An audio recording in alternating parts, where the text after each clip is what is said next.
Hello අපි හැමෝම කැමති නීරෝගී සමක් තියෙනවට හොඳ තෙතමනයක් එක්ක හෙල්දි ස්කින් එකක් කියලා කියන්නේ. හැබැයි ඕක ගැන හිතද්දී ප්‍රශ්න ගොඩක් එනවා නේද? හැබැයි අපි දන්න විදිහට හැබැයි හරියට උත්තර ගොඩක් අරගෙන ඇවිල්ලා තියෙන්නේ මේ දන්න විදිහට ස්කින් කෙයා. ඉතින් අද දවසේ අපිත් එක්ක එකතු වෙනවා aesthetic physician Dr. Pumini.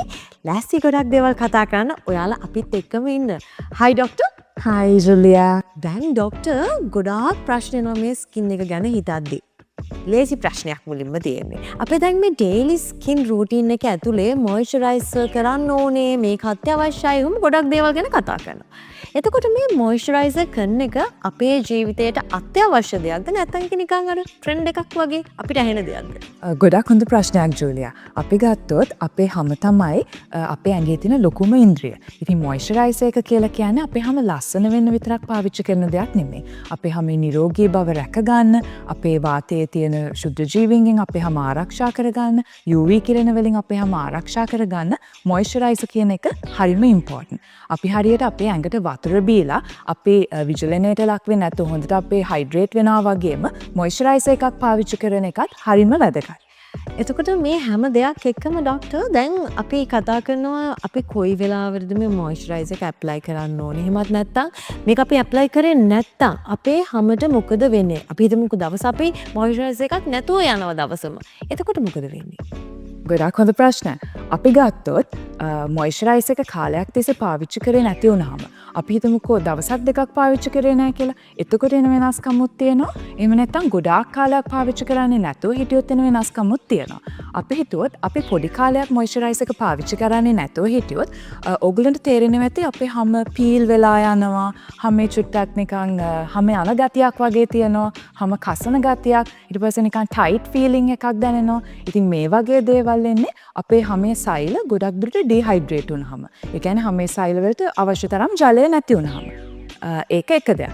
ඊට පස්සේ අපි ගත්තොත් අපේ හැමේ සෛල වලට හරියට වැඩ කරගන්න බැරි වුනහම මේ ශුද්ධ ජීවීන් ඉන්නවනේ. ඒගොල්ලෝ ඇවිල්ලා අපේ හැමට හානි කරන්න ඒගොල්ලන්ට ලේසි. මොකද අපේ බැරිය එක වැඩ කරන්නේ නැහැ. එතකොට තමයි හැමේ පොඩි පොඩි පිම්පල්ස්, පොඩි බිබිලි, රතු පාට වෙන ඒවා මේ වගේ දේවල් ඇති වෙන්නේ හරියට මොයිස්චරයිසර් එක උනේ නැති වුනහම.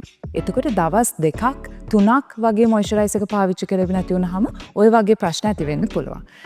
දීර්ඝ කාලයක් මොයිස්චරයිසර් එක පාවිච්චි කරේ නැති වුනහම කාලයක් තිස්සේ අපේ හැමට වතුර නැහැ. එයාට හරියට වැඩ ටික කරගන්න බෑ. එතකොට ඒකට අවශ්‍ය ප්‍රෝටීන් නිපදවා ගන්න බෑ. අපේ හැමේ සෛල වලින් නිපද වෙන ප්‍රධානම ප්‍රෝටීන් වර්ගයක් තමයි කොලැජන් කියන්නේ. ඉතින් මේ කොලැජන් හරියට නිපදවා ගන්න බැරි වුණාට පස්සේ තමයි අපේ හැම රැලි වැටෙන්නේ. අපි කියන ෆයින් ලයින්ස් ඇන්ඩ් රින්කල්ස්.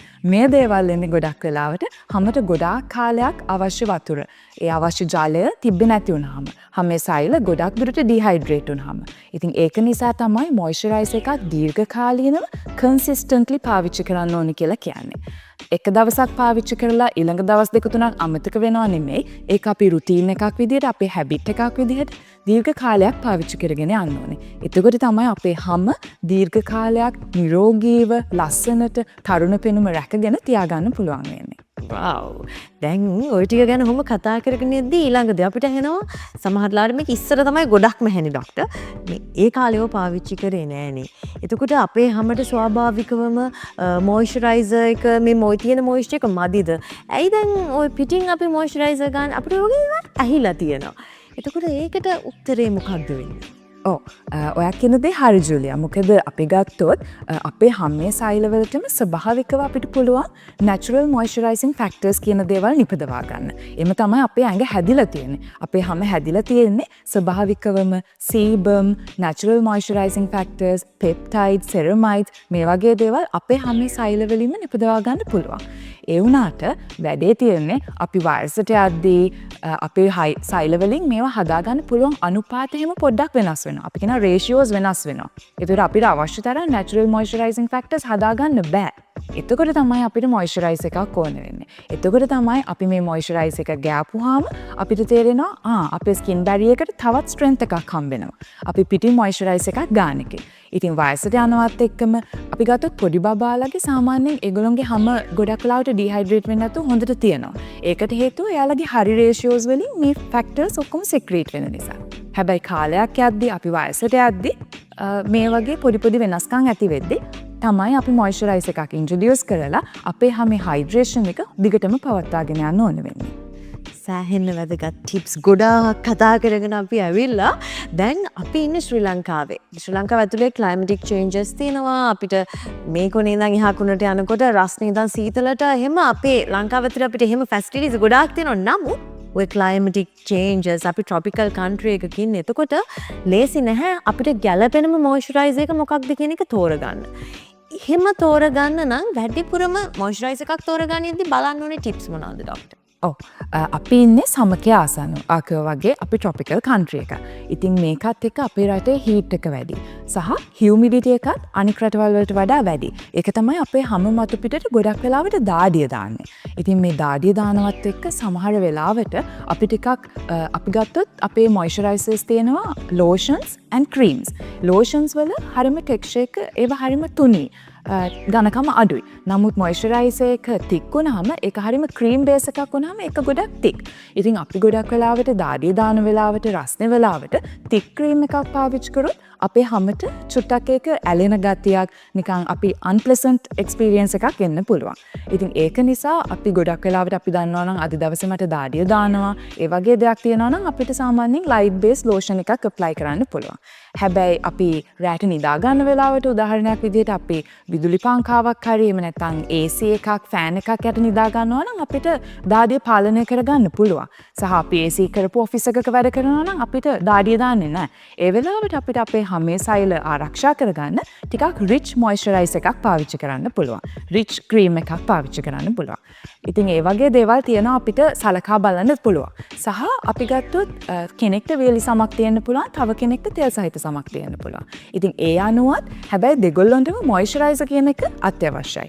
ඒක වියලි සමක් වුණත් තෙල් සහිත සමක් වුණත්. ඒ වුණාට අපි බලන්න ඕනේ මේකෙදි අපි මොකද්ද පාවිච්චි කරන්න ඕනේ ලයිට් බේස්ඩ් එකක්ද එහෙමත් නැත්නම් අපිට රිච් ක්‍රීම් එකක් පාවිච්චි කරන්න පුළුවන්ද කියලා. තෙල් සහිත සමක් තියෙන කෙනෙක්ට ලයිට් බේස් මොයිස්චරයිසර් එකක් පාවිච්චි කරන එක හොඳයි. ජෙල් බේස් මොයිස්චරයිසර් එකක් පාවිච්චි කරන එක හොඳයි.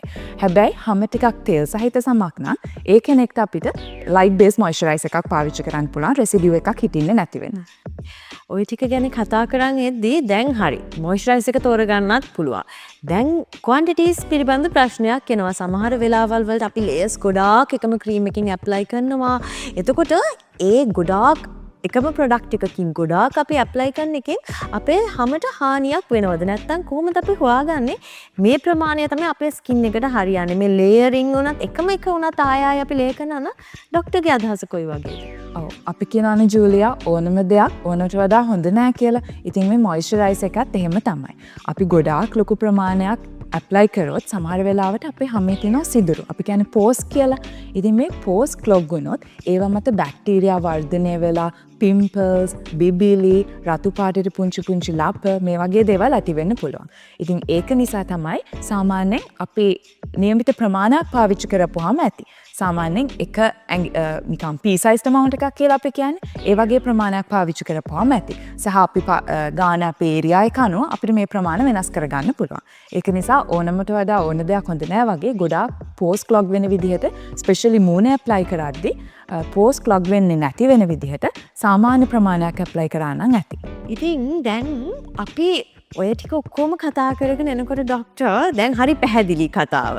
ඒ පැහැදිලි කතාව ඇතුලේ ඊළඟට මට තියෙන ප්‍රශ්නේ තමයි දැන් මොයිස්චරයිසර් ක්වොන්ටිටි එකත් හරි තෝරගන්න විදිහත් හරි ඊගාවට කොහොමද අපි මේ ඇප්ලයි කරන ටයිම් එක හොයාගන්නේ? උදේ කාලේදීද රෑද නැත්නම් අපි පිරිසුදුනාට පස්සේද?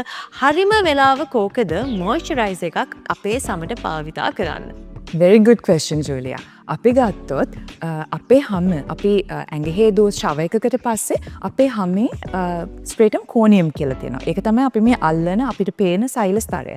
හැමේ ගත්තාම ලේයර්ස් කීපයක් තියෙනවා. ඒකේ උඩ තියෙනවා එපිඩර්මිස්. අපි චර්මය කියලා කියන්නේ ඒකේ උඩම ලේයර් එක තමයි ස්ට්‍රේටම් කෝනියම්. ඉතින් අපි නෑවට පස්සේ වොෂ් එකක් දැම්මට පස්සේ අපේ ඒ සෛල ස්තරය මත වතුර යම්කිසි ප්‍රමාණයක් රැඳෙනවා. ඒක ස්ලයිට්ලි ඩැම්ප් කියලා අන්න ඒ වෙලාවේදී තමයි අපි මොයිස්චරයිසර් එකක් පාවිච්චි කරන්න තියෙන හොඳම වෙලාව. මොකද එතකොට ඒ රැඳිලා තියෙන තෙතමනය අපි පාවිච්චි කරන මොයිස්චරයිසර් එකෙන් ට්‍රැප් කරලා තියාගන්න පුළුවන්.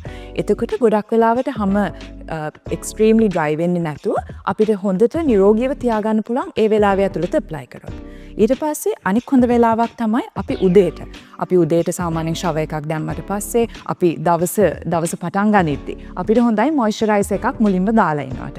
එතකොට අපි දවස පුරාම අපි නිරාවරණය වෙන මයික්‍රෝගනිසම්ස් අට එතකොට UV කිරණ වලට මේ හැම දෙයකටම ආරක්ෂාවක් ලබා ගන්න පුළුවන් සාමාන්‍යයෙන් උදේ අපි අපේ වැඩ කටයුතු ආරම්භ කරන්න කලින් මොයිස්චරයිසර් එකක් පාවිච්චි කරොත්. ඊට පස්සේ අනික් හොඳම වෙලාව තමයි රෑට. අපි නිදා ගන්න කලින්. මොකද අපි රෑ නිදා ගන්න පැය 6-7 කාලය ඇතුළත තමයි අපේ ඔක්කොම සෛල අලුත් වැඩියා වෙන්නේ. එතකොට සෙල්ස් රීජෙනරේට් වෙනවා.